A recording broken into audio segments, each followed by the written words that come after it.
इस देश की पॉपुलेशन 140 करोड़ से ज्यादा है, लेकिन देश को लूटने वाले सिर्फ 1% लोग हैं। हमारे देश में जितनी भी संपत्ति है, जितना भी पैसा है, उसका 40% पैसा यही टॉप के 1% लोग अपनी जेब में दबा कर बैठे हैं।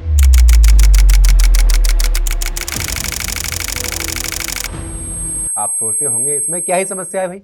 अगर कोई मेहनत करके अमीर बना बैठा है, आपको क्या प्रॉब्लम है? तो आप सोचिए, वो अमीर बना कैसे है?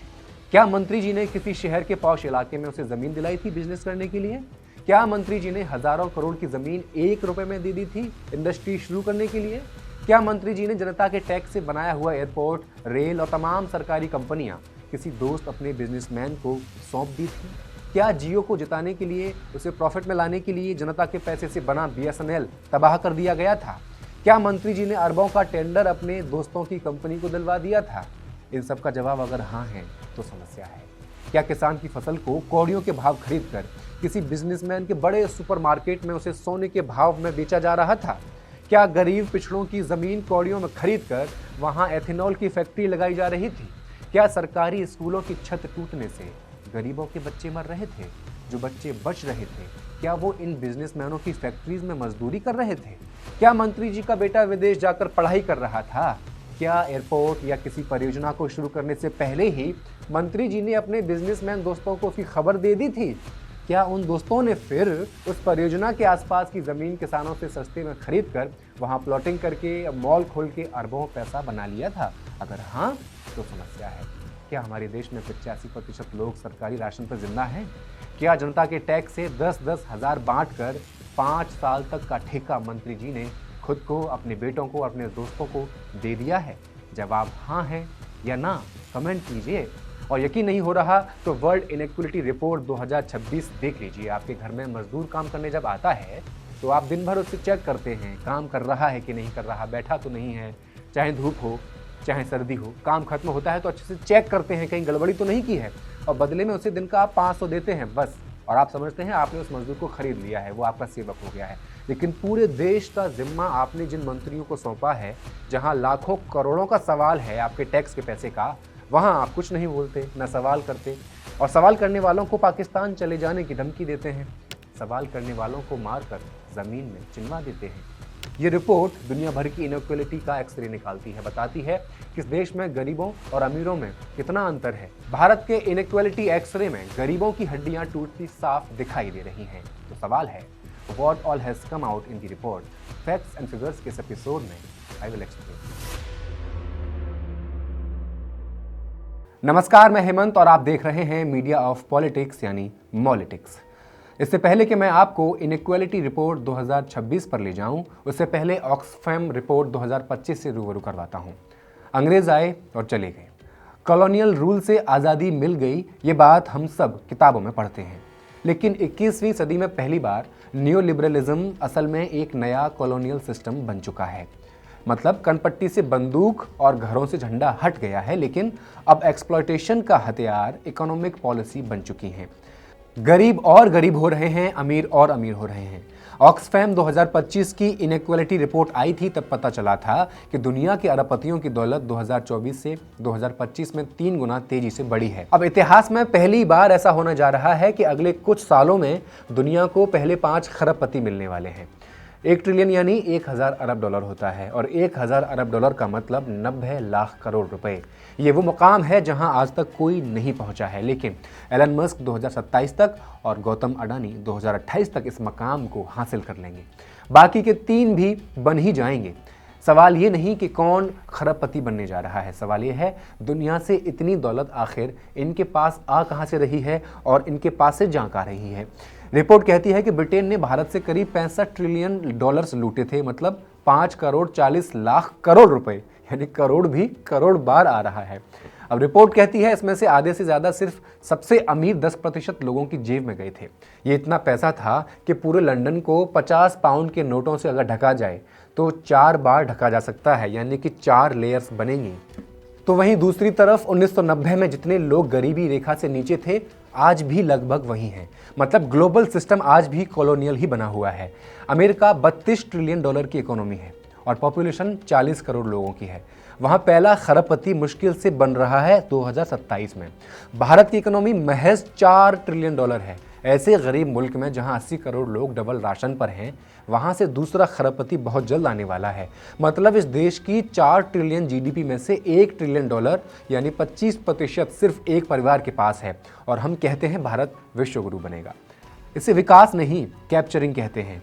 ये आज की इनइक्वलिटी का असली चेहरा है, और इसी बैकड्रॉप में आपको वर्ल्ड इनइक्वलिटी रिपोर्ट 2026 भी पढ़नी चाहिए। तब समझ आएगा कि इनइक्वलिटी कोई हादसा नहीं, ये एक प्लान है। और कैसे है, आइए समझते हैं। दुनिया भर की बात तो कर ली, अब अपने देश की बात कर लेते हैं। दुनिया के टॉप 10% लोग बाकी की बचे 90% लोगों से ज्यादा कमाते हैं। आज दुनिया में सिर्फ 60,000 लोग इतने अमीर हो चुके हैं कि उन्होंने आधी दुनिया की आबादी यानी 4 अरब लोगों से भी ज्यादा की कुल दौलत से 3 गुना ज्यादा वेल्थ जमा कर ली है। ये रिपोर्ट तैयार की है पेरिस के वर्ल्ड इनइक्वलिटी लैब के मशहूर अर्थशास्त्रियों लुकास चांसल, रिकार्डो गोमेज कारेरा, रोवेदा मोसरिफ और थॉमस पिकेटी ने। दुनिया की असमानता की है तस्वीर, और भी चौंकाने वाली है, आप देखते रहिए। इस चार्ट में साफ दिख रहा है कि इनकम और वेल्थ दोनों ही जगह अमीरी कुछ हाथों में सिमट चुकी है। इनकम में ग्लोबल नीचे के 50% लोग पूरी दुनिया की कमाई का सिर्फ 8% हासिल कर पाते हैं। मिडिल 40% के पास 38% इनकम आती है, लेकिन टॉप 10% अकेली पूरी दुनिया के 53% आमदनी में हिस्सा जमाए बैठे हैं। इनकम के बाद वेल्थ की बात करेंगे तो तस्वीर और डरावनी है। दुनिया के निचले 50% लोगों के पास सिर्फ 2% दौलत है वेल्थ, और मिडिल 40% के पास 23% है, लेकिन टॉप के 10% अमीरों के पास 75% दौलत है पूरी दुनिया की, यानी कि 3/4 संपत्ति उन्हीं के पास है। हमारे देश के जो टॉप 10% अमीर लोग हैं, उनके पास हमारे देश की 65% वेल्थ पर कब्जा है। ये वेल्थ की बात हो गई। वेल्थ और इनकम में हालांकि फ़र्क है। आपका घर, आपकी ज़मीन, आपकी कार की कीमत, ये सब आपकी वेल्थ होती है, जबकि आप साल भर में कितना कमाते हैं ये आपकी इनकम होती है। इनकम की बात करें तो तस्वीर और भी ज़्यादा डेंजरस है। एक लाइन ड्रॉ कर लेते हैं सीधी सीधी, एक स्केल बना लेते हैं पॉपुलेशन का। इसमें पॉपुलेशन को उनकी अमीरी के हिसाब से बांट लेते हैं। जैसे पॉपुलेशन के इस स्केल में सबसे पहले बात कर लेते हैं टॉप 1% की। वो लोग जिनके लिए सिस्टम, नीतियाँ और फ़ायदा सब कुछ टेलर मेड होता है। ये 1% लोग करीब 1,47,00,000 रुपए हर साल कमाते हैं। इनकी वेल्थ है लगभग 11,80,00,000। अभी और सुनिए, पूरे देश की वेल्थ का 40% सिर्फ इन टॉप के 1% लोगों के पास है इस देश में। अब अपने स्केल के टॉप 10% लोगों की बात करते हैं। साल देश की 58% कमाई देश के यही 10% लोग खा रहे हैं। ये एक साल में 37,58,000 कमाते हैं। इनकी कुल वेल्थ है लगभग 1,91,00,000। अब नीचे के 90% लोग रह गए, 10% छोड़ के, तो 90% बेचारे 42% इनकम से जैसे तैसे गुजारा करते हैं। ये तो हुई एक बात। अब फिर से पूरे स्केल पर आते हैं।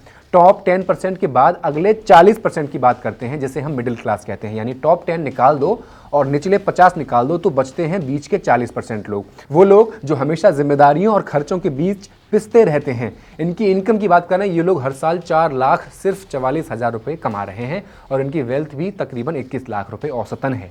लेकिन इन 40% का देश की कुल वेल्थ में हिस्सा 28.6% मात्र है।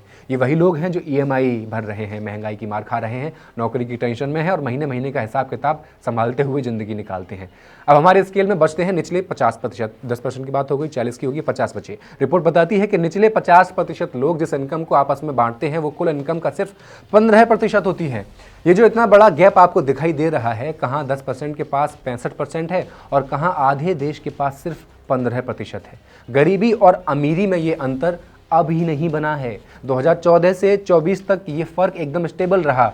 अब और सुनिए कि इंडिया में हर व्यक्ति की एवरेज एनुअल इनकम लगभग 6,49,000 रुपये बताइए इस रिपोर्ट में। मतलब हर आदमी की सालाना इनकम 6,49,000 है। सुनने में अच्छा लग रहा है, लेकिन क्या आपकी है? नहीं। समझते हैं क्या है मसला। औसत का मतलब समझते हैं इसके लिए। मान लीजिए 3 लोग हैं, एक की इनकम है 1 रुपया, दूसरे की भी इनकम है 1 रुपया और तीसरी की 1,000 रुपया। इन तीनों की अगर औसत इनकम निकालेंगे तो आएगी 334 रुपया पर व्यक्ति।